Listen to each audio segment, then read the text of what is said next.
La culpa mira continuamente el ayer.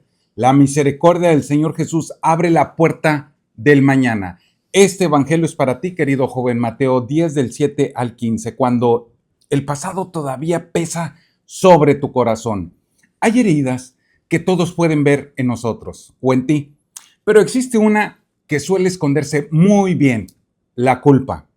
Muchos jóvenes sonríen, conversan, trabajan, estudian, publican fotografías, están muy activos en todas las redes, pero por dentro de ellos siguen repitiéndose una frase muy silenciosa que los flagela. Si no hubiera hecho aquello, si no le hubiera hecho caso a Manganito o a Perenganito, si pudiera regresar el tiempo, Dios ya no puede quererme igual. La regué bien cañón.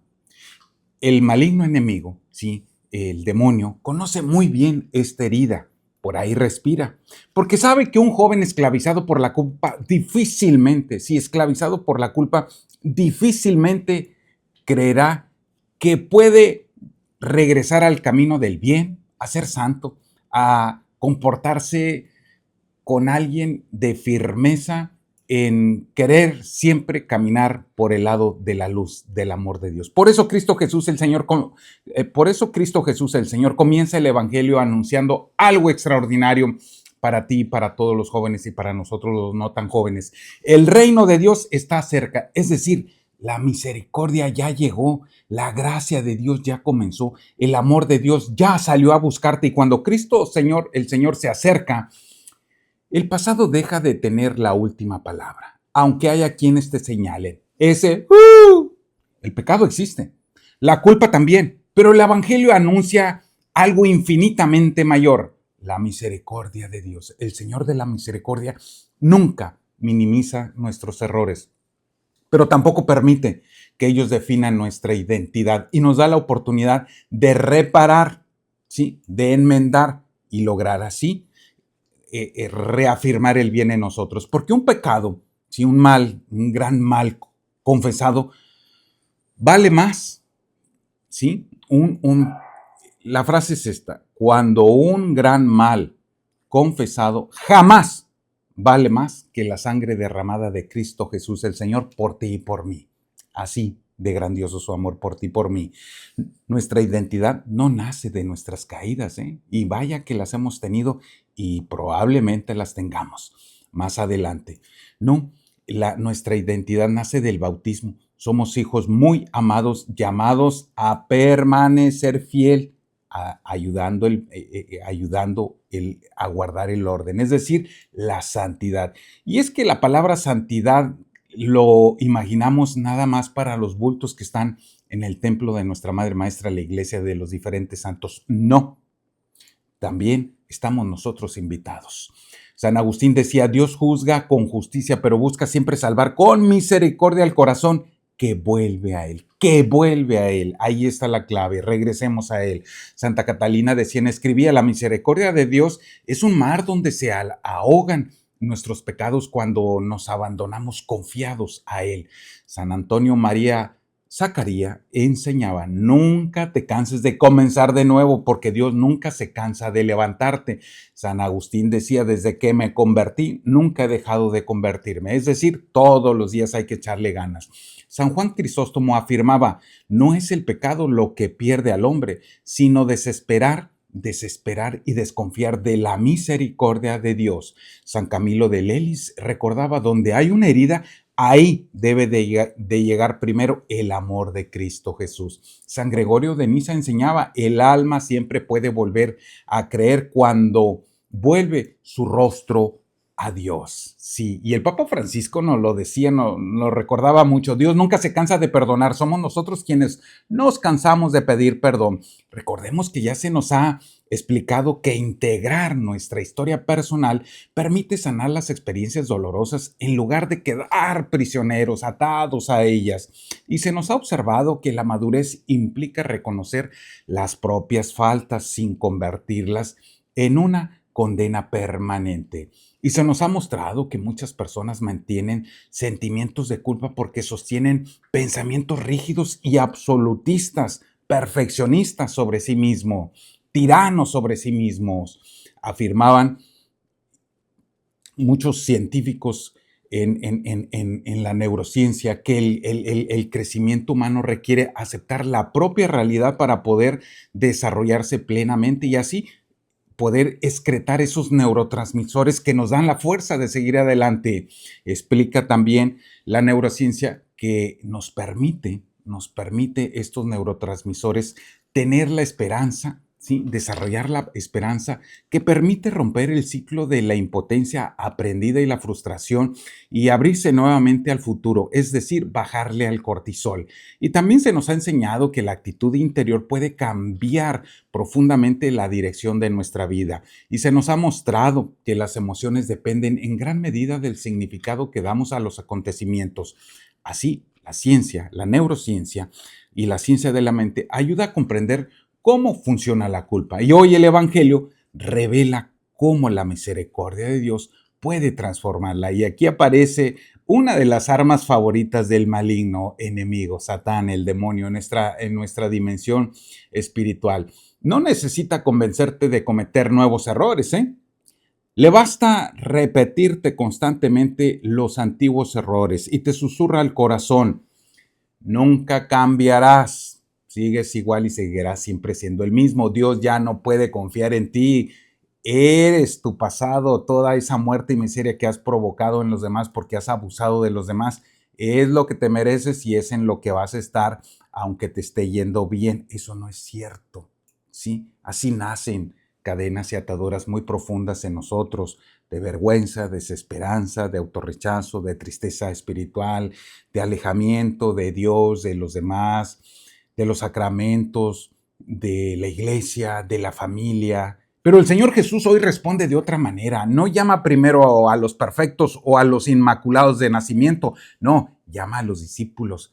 Sí, los forma, los envía, porque donde el maligno enemigo solo ve culpables, el Señor Jesús sigue viendo hijos capaces de convertirse en hombres de bien, mujeres de bien, es decir, santos. Y aquí aparece resplandece el corazón del rostro misericordioso del Señor de la misericordia. El Señor Jesús no envía a los 12 para que sean impecables, no. Los envía porque han aceptado caminar con Él. Pedro todavía va a dar el azotón, caerá. Tomás va a dudar. Los demás huirán en Getsemaní, lo van a dejar solo. Y sin embargo, el Señor Jesús ya conoce toda esa historia y aún así los llama. Ven, ven, ven. Y tú, no, no, no, sí, te llama, te ama y te envía. Ese es el rostro misericordioso del Señor de la misericordia. No espera que primero seas perfecto para amarte. Su amor es precisamente la fuerza que comienza a revolucionar tu forma de pensar, para revolucionar tu forma de vivir. Quizás llevas años acusándote, azotándote, flagelándote, pero el Señor Jesucristo no te mira con desprecio, no te ve chico poco feo, flaco y orejón y todo pulgoso y todo rabioso, no, te mira como miró a Pedro después de sus negaciones, con una misericordia que reconstruye el corazón. Claro, a nosotros nos toca agachar la cabeza y decirle: sí, Señor, pues la regué bien feo, bien gacho. No eres una suma de tus errores, ¿eh? Eres la persona por la cual Cristo Jesús el Señor entregó su vida y derramó toda su sangre por amor, sin conocerte aún físicamente, pero ya sabía de ti. Por eso la ciencia infusa de Dios nos regala los dones del Santo Espíritu para distinguir entre el verdadero arrepentimiento que conduce a Dios y la culpa enfermiza que solo paraliza, o el remordimiento como Iscariote, que dicho sea de paso, no entró al cielo.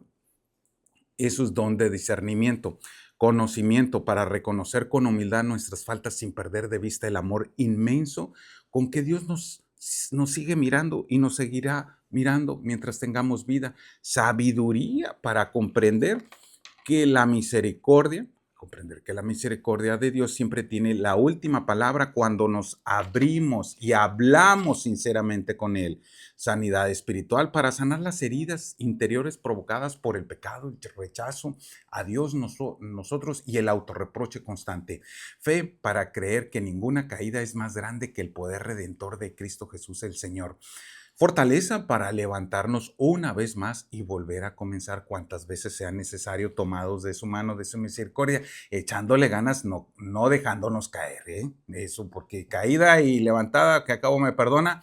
No, Señor, también tiene eso su límite para buscar el sacramento de la reconciliación, el tribunal de la misericordia y dejarnos acompañar por personas que nos acerquen a Dios.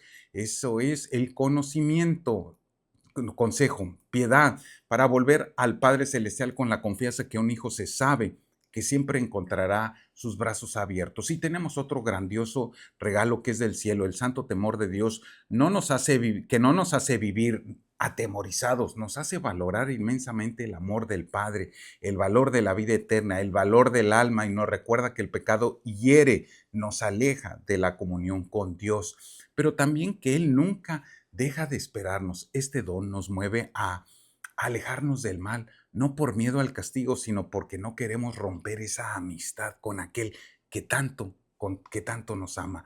Hoy el Espíritu Santo quiere romper las cadenas más antiguas en ti y en mí, esas ataduras que nadie ha podido romper. Quiere sanar esas memorias dolorosas, liberar los corazones esclavizados por la culpa de tanto joven. Quiere devolver la alegría del perdón, renovar el deseo de confesarse, de ir al tribunal de la misericordia para recibir su amor. Quiere restaurar la paz interior y levantar una generación de jóvenes para que ya no viva definida por sus heridas, sino por la gracia revolucionaria de Cristo el Señor. Sí, donde el maligno enemigo acusa, el Espíritu Santo consuela. Donde Satanás condena, el Espíritu Santo restaura. Donde Satán, el enemigo, paraliza, el Espíritu Santo envía. Así es que quizás todavía recordarás algunas caídas o estás permanentemente en ellas. Tal vez ciertas heridas no desaparecerán inmediatamente de tu memoria, sí, ni las apetencias desordenadas, porque acuérdate que esas heridas dejan una señal de un neurotransmisor, dejan una memoria, sí, difícilmente vamos a ser inmaculados el resto de nuestra vida, pero seremos conversos, sí. Y entonces esas heridas, aunque no desaparezcan y aunque dejan memoria, ya no tendrán el mismo poder en ti y en mí, sí. Le echamos ganas con nuestra voluntad, porque cuando el Señor Jesucristo entra en la historia de una persona, incluso las cicatrices pueden convertirse en lugares donde Dios manifiesta su misericordia a través de su gracia. No seremos nosotros los que podamos seguir adelante, dicho sea de paso, es la gracia del Señor, no es voluntarismo. Hoy el Señor Jesús no quiere únicamente perdonarte, quiere hacerte de tu historia un testimonio. Muchos jóvenes creerán nuevamente en la misericordia de Dios porque un día escucharán cómo Cristo Jesús el Señor transformó tu vida. Las heridas sanadas se convierten en puertas para donde otros descubren el amor de Dios. Si llevas tiempo pensando que Dios está decepcionado de ti, no, míralo nuevamente, habla con Él. Su rostro no expresa rechazo, expresa comprensión, compasión y todavía pronuncia tu nombre. Todavía cree en ti, todavía espera en ti y espera lo mejor de ti. No sigas abrazando una culpa que Cristo Jesús el Señor ya quiere cargar solo sobre sus hombros, porque Él es Dios y nosotros no. Da hoy el paso, vuelve a Él, confiesa, perdona, levántate, toma tu camilla y échale ganas y comienza, vete a tu casa y échale la mano ahí, empezando en casa. Y comienza una nueva vida, porque el reino de Dios está más cerca de lo que te imaginas. ¿Estoy viviendo definido por mis errores del pasado o por la misericordia con la que Cristo Jesús me sigue llamando hoy? Digamos con amor, Señor Jesús, hoy pongo delante de mí todo aquello que pesa en mi corazón, mi cuerpo, alma y espíritu. Tú conoces mis errores, mis errorzotes, mis caídas, mis caidotas y esas culpas culpotototas que muchas veces han guardado silencio o que las tengo bien tapaditas y que nadie sabe, Señor. Gracias porque no me miras con desprecio, sino con misericordia. Gracias porque nunca dejas de llamarme por mi nombre. Derrama sobre mí tu Santo Espíritu. Rompe las cadenas de la culpa que me alejan de ti, Señor, y de los demás. Sana mi memoria, mi conciencia, mi corazón. Dame la humildad, Señor, para reconocer mis faltas, la valentía para acercarme a tu perdón y la alegría de comenzar de nuevo. Hazme experimentar, Señor, la paz que solo tú puedes regalar. Permíteme que un día mi propia historia transformada por tu gracia sea motivo de esperanza para otros jóvenes que creen que ya no tienen futuro y que viven como muertos vivientes sin esperanza, porque hoy creo, Señor Jesús, que tu misericordia es más grande que mi mal, que mi pecado. Tu amor es más fuerte que mi culpa y tu llamada más poderosa que cualquier caída que haya tenido o vaya a tener. A ti confío en mi presente, a ti quiero, contigo quiero caminar hacia el futuro que has preparado para mí. Por tu infinita misericordia. Amén. Alabado sea Jesucristo. La fuerza de Dios está contigo.